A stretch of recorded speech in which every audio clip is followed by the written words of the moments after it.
अस्सलाम वालेकुम सफ़ी न्यूज़ में खुश आमदीद। नाज़रीन, इंटरनेशनल परवाज़ों के हवाले से वज़ारत दाखिला ने अपने ऑफिशियल ट्विटर अकाउंट पर ऐलान कर दिया और इस चीज़ को कंफर्म कर दिया कि जो इंटरनेशनल परवाज़ें हैं वो 17 मई को ही बहाल होंगे। इसके अलावा सऊदियों के लिए कुछ शर्तें भी बताई गई है। मुकम्मल ऐलान में क्या बात किया गया है वो आपको समझाते हैं। वीडियो को पूरा ज़रूर देखें और अपने और गैर मुल्की भाइयों के साथ ज़रूर शेयर करें, क्योंकि इस वक्त बहुत सारे गैर मुल्की 17 मई के इंतज़ार में बैठे हुए हैं और इंटरनेशनल परवाज़ें बहाली का इंतज़ार कर रहे हैं। तो आपको बताते चले कि वज़ारत दाखिला ने अपने ऑफिशियल ट्विटर अकाउंट पर ऐलान कर दिया, जो आप अपने स्क्रीन पर देख पा रहे हैं। वज़ारत दाखिला ने मुकम्मल एक बयान जारी किया है और ये चीज़ आप लोगों को क्लियर करते चले कि वज़ारत दाखिला ने तो ये चीज़ कन्फर्म कर दिया है कि जो इंटरनेशनल परवाज़ें हैं और बड़ी सरहदी चौकियाँ हैं, यानी जो बॉर्डर्स है, वो 17 मई रात सुबह 1 बजे से खोल दिए जाएंगे। लेकिन वज़ारत दाखिला ने अपने ऐलान में जो बात की है वो सिर्फ सऊदी शहरियों के लिए ही दोहराई गई है। उनके कहने का मतलब ये है कि अलमोतनीन यानी मुकीमीन का जिक्र यहाँ पर नहीं किया गया है, मुसाफिरों का जिक्र यहाँ पर अजनबियों का जिक्र नहीं किया गया है। सऊदी हुकूमत वज़ारत दाखिला ने जो अपने ट्विटर अकाउंट पर यह बयान जारी किया है, इसमें लिखा है कि 17 मई सुबह 1 बजे से जो इंटरनेशनल परवाज़ें हैं और बड़ी सरहदी चौकियाँ हैं वो बहाल की जाएगी सऊदी शहरियों के लिए। यानी यहाँ पर अजनबियों का बात नहीं किया गया है। मज़ीद अजनबियों के हवाले से आखिर में बात करते हैं, लेकिन आपको पहले बता दें कि वज़ारत दाखिला ने जो मुकम्मल बयान जारी किया है उसमें उन्होंने सऊदी शहरियों के लिए कुछ शर्तें आयद किया है।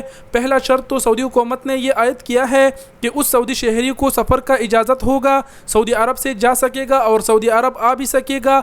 उस सऊदी शहरी को जिसने कोरोना के दोनों डोज ली हो या फिर एक डोज ली हो और उस पर 14 दिन गुजरे हो। इसके अलावा सऊदी हुकूमत ने कहा है कि उस सऊदी शहरी को भी सफ़र की इजाज़त होगी जो गुज़िश्ता 6 माह में कोरोना से सेहतियाब हो और तवक्कुलना में उसका जो रिज़ल्ट है वो स्टेटस है वो क्लियर हो, सेहतियाबी का हो। तीसरे नंबर पर सऊदी हुकूमत का कहना है कि 18 बरस की उम्र वाले सऊदी शहरियों को भी सफ़र की इजाज़त होगी, बशर्तन कि उन्होंने अपना जो इंश्योरेंस है वो कराया हो ताकि वो बैरून मुल्क जाए और उस इंश्योरेंस पर उसका इलाज हो। इसके अलावा ये भी कहा गया है कि वो सऊदी शहरी जो बाहर जाएंगे और वापस सऊदी अरब आएंगे तो उनको 7 दिन क्वारंटाइन होना पड़ेगा और PCR का टेस्ट पेश करना होगा। वज़ारत दाखिला ने जो ये मुकम्मल बयान जारी किया है इसमें सिर्फ यही जिक्र किया गया है जो मैंने अभी आप लोगों को बता दिया। इसके अलावा अजनबियों के हवाले से जिक्र नहीं किया गया है। और एक अच्छी बात दूसरी ये है कि सऊदी हुकूमत ने ये जिक्र भी नहीं किया है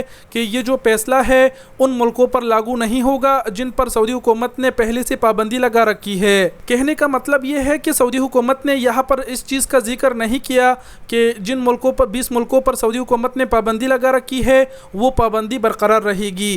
कहने का मतलब ये है कि 17 मई आने पर सऊदी वज़ारत दाखिला दोबारा से ऐलान करेगी और अब भी चांस है इंशाअल्लाह ये भी ज़रूर होगा कि हो सकता है कि अपने मुल्क का नाम भी उसमें आए और सऊदी हुकूमत ये ऐलान कहे कि पाकिस्तान और इंडिया से भी लोग आ सकते हैं। चांस है, बस आप लोग दुआ करें, इंशाअल्लाह अल्लाह खैर करेगा। बाकी यही डिटेल्स थी इंटरनेशनल परवाज़ों के हवाले से जो वज़ारत दाखिला ने अपने ऑफिशियल ट्विटर अकाउंट से शेयर की है और हमने आपके साथ शेयर की।